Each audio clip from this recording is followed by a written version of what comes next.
Frankie, before we get into the Bournemouth match, there was an article that caught my eye last week that I've been looking forward to discussing. I thought, well, this presents a really good opportunity. Let's discuss it with yourself. It was in regards to Mads Hermansen, an article stating that he could be set to leave West Ham in the January transfer window because obviously he would still have a market value attached to him in terms of you look at the players, in terms of who currently aren't being played. He's possibly the one that's maybe worth the most amount of money that isn't getting game time at West Ham at the minute. Everyone else that is worth more than Hermansen is currently playing week in, week out under Nuno. And also the article, which was in the Danish media, suggested he's unhappy, not necessarily at West Ham or because of West Ham, but because Casper Ankergren, who was the goalkeeping coach that was brought in under Graham Potter, he has left alongside Potter. Nuno's come in and brought in his own goalkeeping coach, and therefore Hermansen's unhappy. Because his mates left the club, basically. So Hermansen possibly going in January. What would your reaction to that news be? Well, like you say, we need money because we need some other players in. And what have we got that we can sell to bring money in? On the surface, it seems like it makes sense. I think it's a bit of a shame, to be perfectly honest, because, at the end of the day, and we know we're going to get into the game against Bournemouth. But for all of what Areola did really positively, I still think there are real glaring goalkeeping issues that is the reason why we were trying to look for a replacement. So I still don't think we've got our number one. I still don't really want that to be Areola, to be perfectly honest. But at the end of the day, is that going to be Hermansen? It's just such a shame, Jed. Do you know what? It's a typical West Ham transfer, isn't it? You get someone coming that we were all a little bit excited by, as a really athletic goalkeeper who's seems to have some really good traits, can get the ball moving quickly upfield, better distribution, all the things that we kind of needed from a keeper. He comes in, we're thinking, great, we've got that sort of number one situation sorted now. And then we end up like this. It seems like only us who manages to do transfers like this. Obviously, when you're supporting another club, this must happen to every single team. But it just gets frustrating that, these sort of signings that we think are really solving one of our problems that we've got don't work out that way. So, look, I think on the surface, it makes perfect sense. If he's not going to be played, he isn't fancied, and Areola's in front of him at the moment. We've got another backup there if we were desperate to call upon him. If it brings in a player that we need and that Nuno wants, then it makes sense. I need to pick you up on what you just said about Areola, though. About how you're still not overly happy with him and you don't think we've got a number one. May you expand on that, if you don't mind? I think the commanding of his area and how he punches everything at the moment. And I just get a bit frustrated with it. I think the way that he, again, when you want to play the way that Nuno plays, and for example, it's just happened, so we use that Bournemouth game as an example. When you're going to sit that deep at times, if that is what Nuno's going to do and that's his plan, distribution's got to be better. We've got to find a way of getting up the pitch from the goalkeeper, and he's got to play the ball out more quickly into the wide players that we've got on the pitch, and I'm just not seeing it. And he saved however many saves it was, 5 or 6 shots there in that second half with his legs.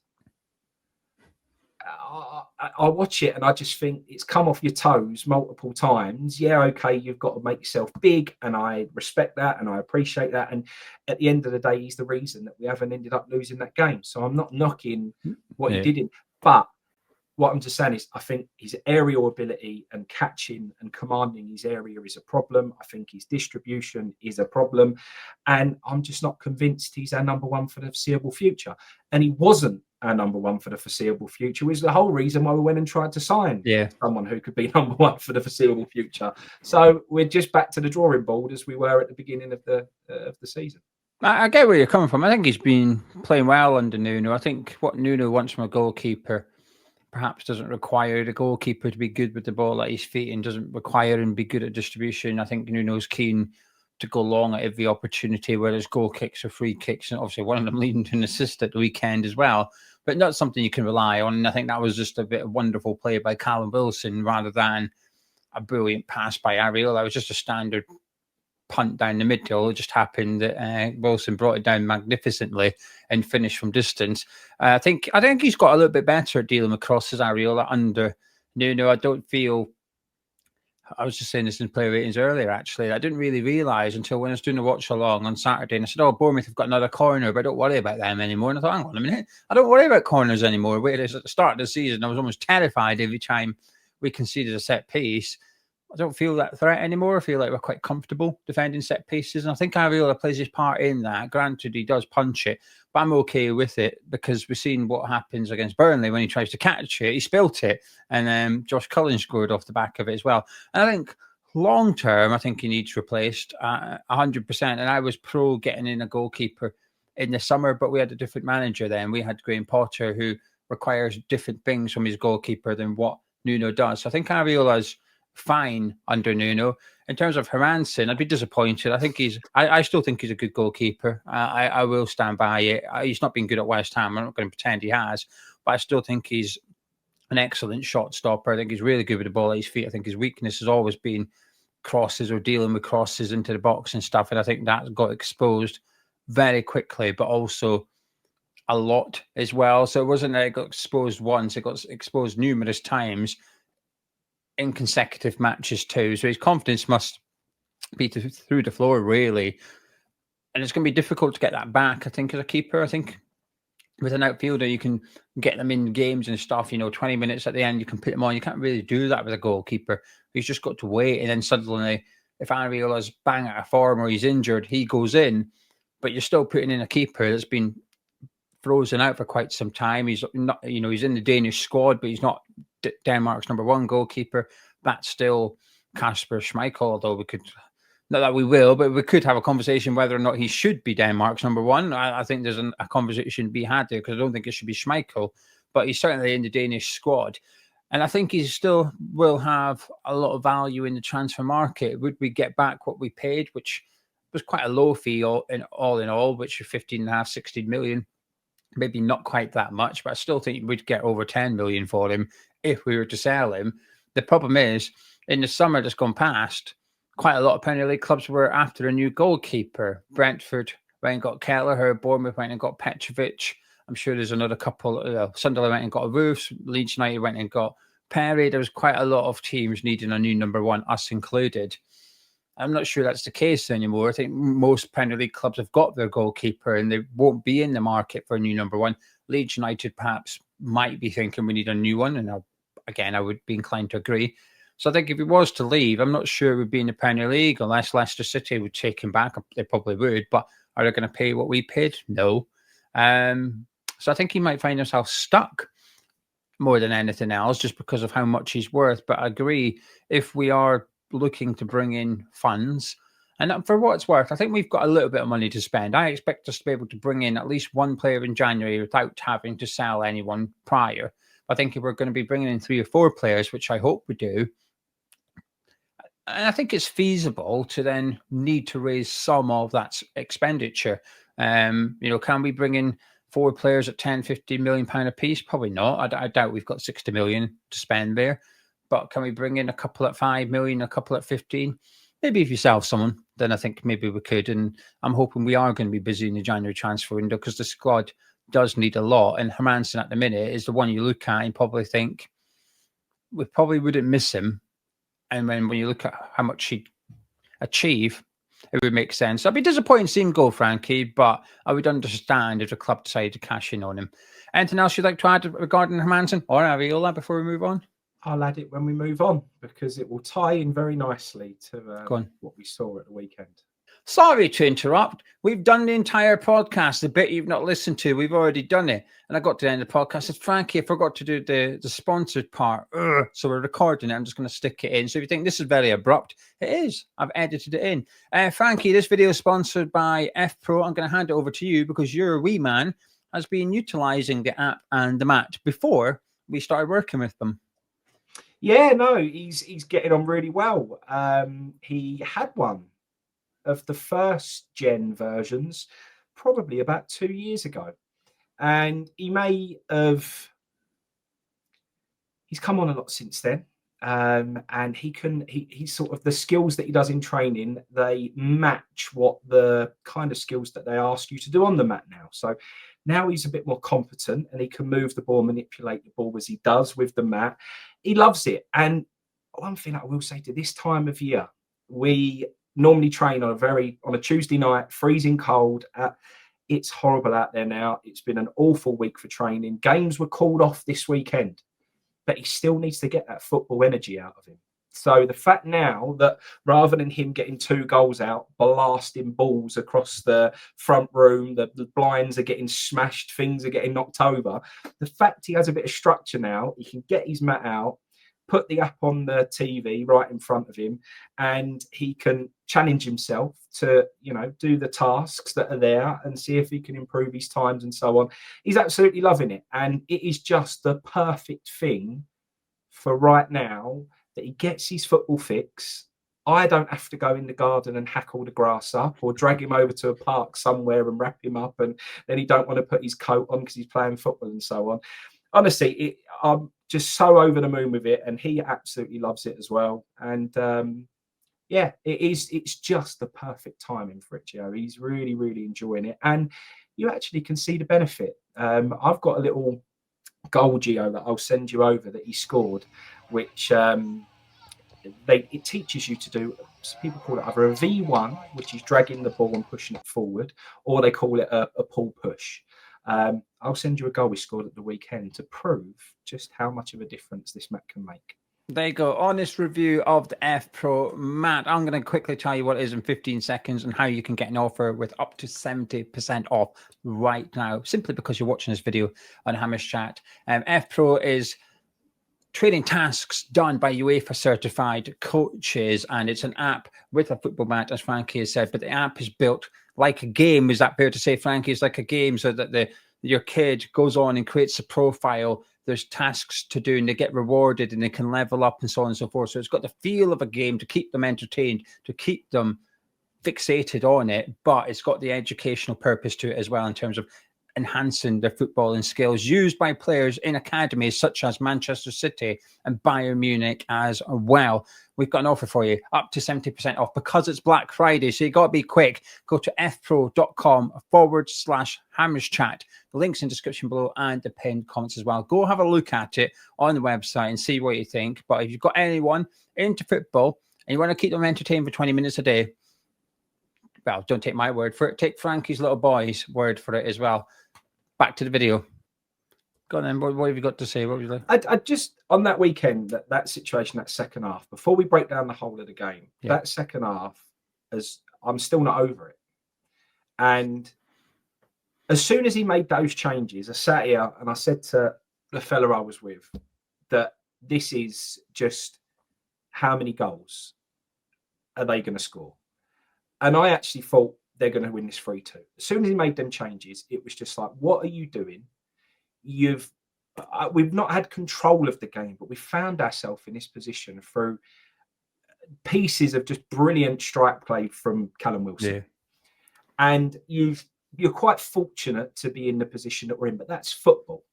I didn't mind it because we did always carry a threat and we did have Wilson. Can I tell you why? On that, when you said changes, are you talking about both of them, the Walker Peters for Guilherme and Souček for Wilson, or just the Souček for Wilson one? No, both. Okay. And it was just like, I've never been happy with a Souček as a forward player at all. Yeah. I know people, it's okay. No, it's not okay. It's not. He doesn't move like a centre forward. He doesn't hold the ball up like a centre forward. He doesn't move quickly enough to close down the defense to stop them from playing out. He never really cuts those lanes that they can pass into. He just is okay. He might crash into the box and nick a goal one time in 10 games from putting him as a striker, but that's not for me an option. I don't want to see it again. I hate seeing it. I've never liked it. Don't want to see it. And the biggest problem that I've got with it all is that what he tried to do just doesn't suit us at the moment. We know we're not confident defending. We know that we're not a team who can sit here. So it was just like, how many goals are they going to get now? And it was a disrespect to Bournemouth to turn around and think that for 40 minutes, we could just stick every man behind the ball and keep them out. Like that's just and actually that would wind me up as a manager and a player. If you think you're going to do that and we're not going to be able to score, it gives me even more incentive to go and get goals against you. And I said to him as well, the only way he's going to get away with this is if somehow we cling on to like the 70th, 75th minute, and it's too late for them to get another couple of goals. I was just convinced we was going to lose it 3-2. Okay, we managed to hold out for a draw. And I'll tell you why with the Areola situation, I don't like it. Is when you want to do that, what he did, the best thing in the world. So go back to any time you've been to an away game, you've got a lead and you try and stick every man behind the ball. What's the best feeling when you're trying to do that? It's when the goalkeeper comes up, catches it and falls on the floor. And everyone goes, oh, and it's like, kill some time, lay on the ball. You're coming out and going like that and punching the ball every time because you're all camped in your own box. That's going to fall straight to them every single time, and it invites the traffic back on.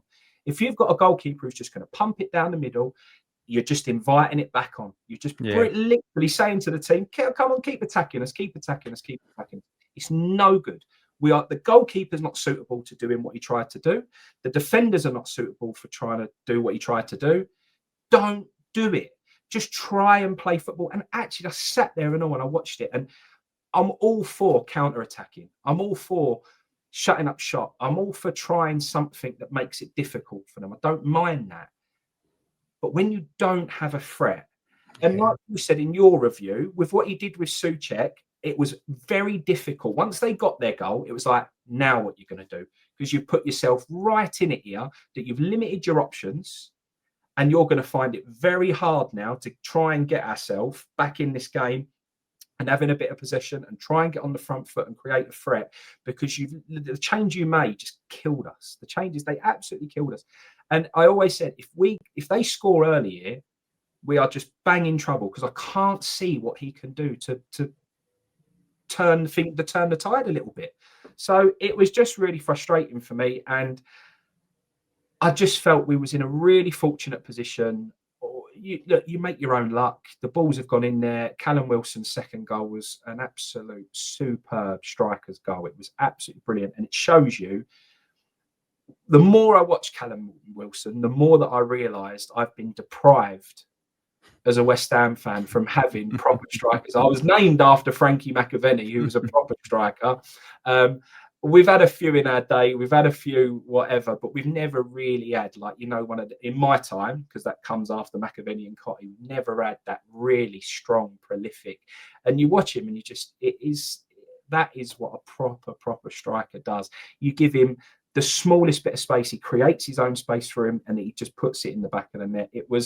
That part of it was a joy to watch, but I'm still sitting here very frustrated. And I even said to him, mate, do you really want to win football games like this? Of course we want to win football games, but it was the worst form of parking the bus that I've ever seen. No threat, no nothing. I didn't like it.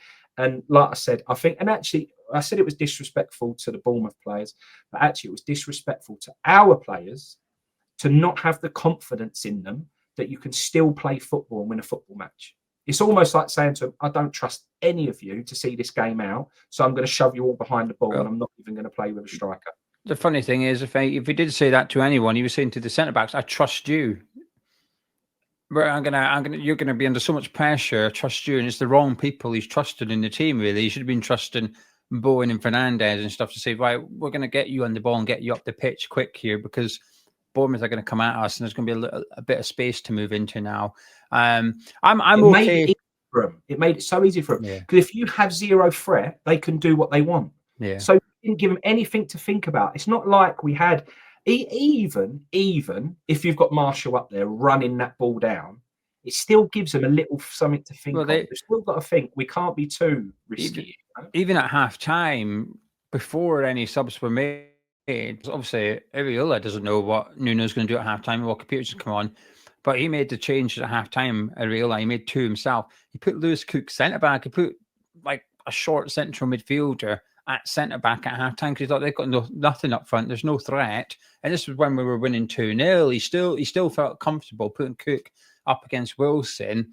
And 5 minutes later, we changed it. He must have been thinking, all right, okay, any bit of threat they had has just gone off the pitch. Happy days. I can leave my centre mid at centre back. I'm okay now. I've got over it. I understand your frustration, disappointment. I was like that on Saturday because I was very 1 point.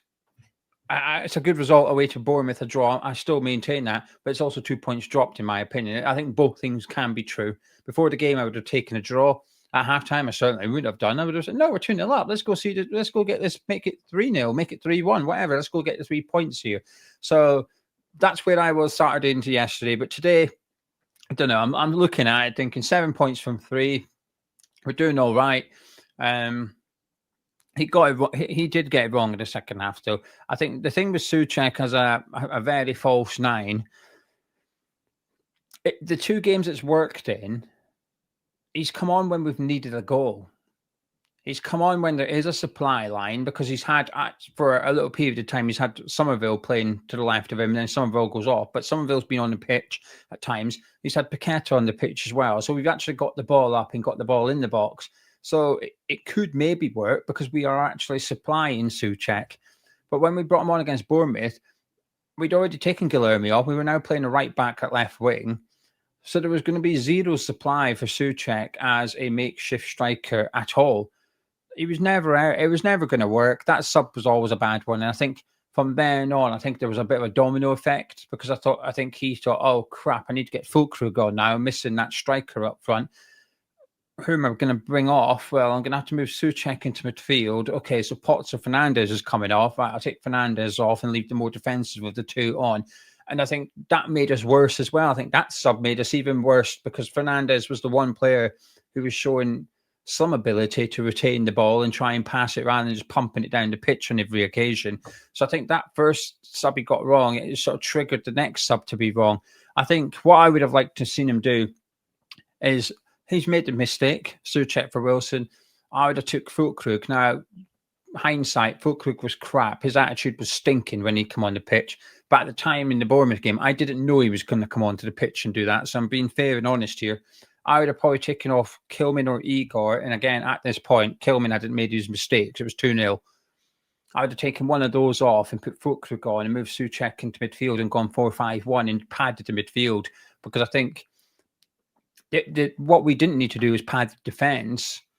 We needed to stop the supply into their attack because Ryan Christie, Marcus Tavernier, Adley, come on, they were taking the piss out of the midfield. It was just we didn't have enough bodies in there. We're getting ripped apart. I would have preferred just to see us pad that, give the defence more protection. But frustrating. Point gained, 2 points dropped. I think it's both. But I'm over it now. I'm looking forward to Sunday, Frankie, against Liverpool. Looking forward to that game. We'll catch up later in the week about that game in particular. Is there anything else you want to discuss before we disappear? Anything else about the Bournemouth game? No, not really. Like you say, it is a good point. The only thing I guess to add is watching the Leeds game when they had the goal disallowed. It sort of saved it. I'd feel worse if our result was how it was. Leeds managed to get a draw and we'd still find ourselves in the bottom 3. Yeah. The fact that we're out the bottom 3 is the positive thing here. And we've said when you get stuck in there, it's enough hard to get out of it. And when I saw Leeds get that second goal, I was so relieved it was disallowed because that would have put us back in that bottom 3. And it's just not a nice feeling, is it? It's not what you want. And then going into the Liverpool game, albeit that they are out of sorts at the moment, it's still Liverpool. They can still turn it on. I mean, look, they'll be looking at it thinking, there's no better team that we can be playing right now than this West Ham team. So I just hope that this thing that he does, I don't remember him doing it, Geo. I don't, but that may be because you're not a supporter of that team. But I don't remember Nuno ever doing this in the Premier League, like just getting so afraid. And I don't know whether that's because he did it all the time at Nottingham Forest, Frankie. He'd go 1 or 2 up and he'd bring on his extra centre back. But the difference is they had Alanga and Hudson-Odoi pace. So when the defence got the ball, they gave it to those fast wingers and woof, away they went. We don't have Hudson-Odoi and Alanga. We had Jared Bowen and Kyle Walker-Peters.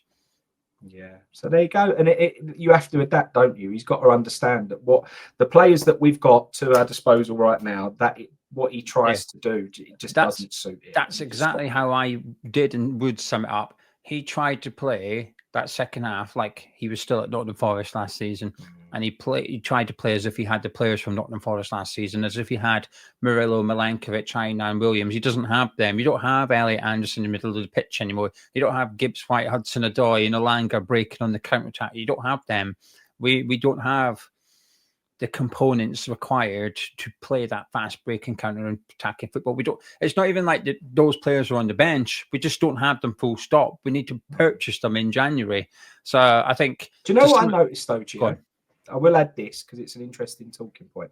I always used to say that when you go to football games, it's very different to how you feel if you watched it indoors. Yeah. Not saying that anyone's more of a supporter than anyone else. No, I 100% agree with you, Frankie. The emotional thing and everything, it feels different.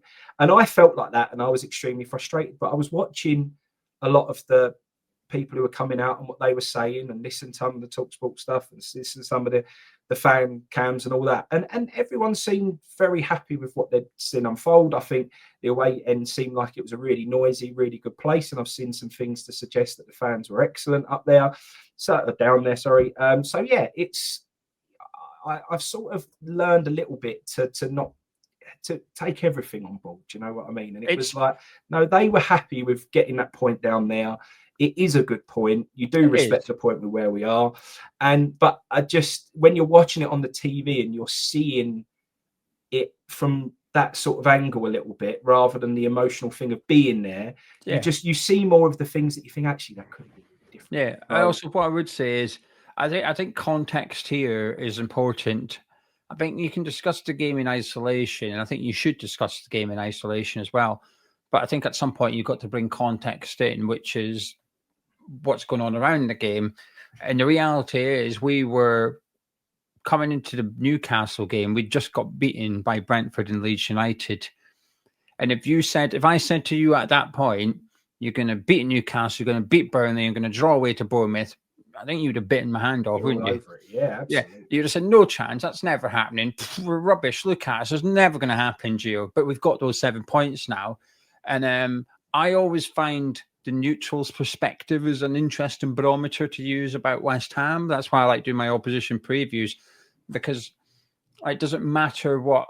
Well, I'm doing my Liverpool one this week with who I think is one of the best people on YouTube in Neil, but they've got an emotionless assessment of West Ham. They look at West Ham through a different prism to you and I, because we are emotionally invested. And I think we have a tendency to look at things worse than they are because we support West Ham. Just like you have a tendency to look at other clubs better than they are. You look at Leeds and you go, oh, they'll be okay. Why? Well, Ellen Road is noisy, isn't it? Right. Okay. What else? Well, you've got some good players in midfield. The fact is they're in the bottom three right now, but we'll still, as West Ham fans, we'll convince ourselves they'll be okay. We'll convince ourselves. We could probably make a case as to why Wolves, with 2 points after 12 games, are going to go on a winning streak and get out of it, because it's just human nature. It's just what you do. You have a tendency to go, yeah, but they've got Larson. If you can get him in form and start banging some goals, we don't have, well, we've got Cam Wilson now, but we don't have a striker as good as Larson, blah, blah, blah. And I think, so the neutrals barometer, if you like, I think I've seen a lot of people saying West Ham will be fine. They'll be fine. It's Nuno and so on and so forth. And I think the bottom three as it is now, not just because that's a three I thought would go down at the start of the season, but I do struggle to see it changing. I think that might be the three to go. And it might not be in that order, Wolves, Burnley, Leeds, but if I'd put money on it now, which three are going down, it's them three. Hopefully 3 points against Liverpool at the weekend. And I don't know what Nottingham Forest did at the City ground last season. I forgot. I haven't looked. But what I do know is that Nottingham Forest beat Liverpool at Anfield last season as well, albeit we're playing at London Stadium this week. But Nuno beat Liverpool last year, and that's the year they won the title. So his tactics do work against Liverpool. You know, Nottingham Forest won this weekend as well. It's the first time they've won back-to-back games at Anfield since 1963. So we've got a chance. We've got a chance. And they've got You're Champions fancying League. it, Gio. I can see I am. Do you not fancy it? They've got the last 5, if you can agree with me that the form table's 5 games, they are 18th in the form table, the same amount of points as Leeds. Only Wolves have got less points than them in the last 5 games. Do you know why I don't fancy it, Gio? Because I was invited and I was going for the whole have a meal beforehand, bottomless brunch. I was going with the boy and his mate from school, and we was all looking forward to it. And I've just been given our cup match, which is a quarter final of the FA Vars, and it's on Sunday at 1:30 kickoff. So that's why I don't fancy it, Gio, because I'm annoyed that I can't be there. So if we go and win that, and I haven't been able to go, I'll be gutted. I'm even more convinced we're winning now. That's another reason as to why we're going to win, because Frankie's not there. He stood on the touchline in the blistering rain and wind. That's it. I'm praying for that because it was called. All games were called off this weekend. So if it gets called off early, then I can still get myself over there. So take a headphone with you and put my watch along on while you're coaching. Listen to the watch along, and I'll talk you through. I'll tell you what's happening on the pitch. Hopefully, celebrating 3 points. But you guys at home, thank you very much for joining us. If you've enjoyed this podcast, you know what to do by now. But it'd be very kind if you would do it. Please do drop a like on it by clicking thumbs up. Subscribe to the Hammers Chat. Myself and Frankie. Catch you in a bit.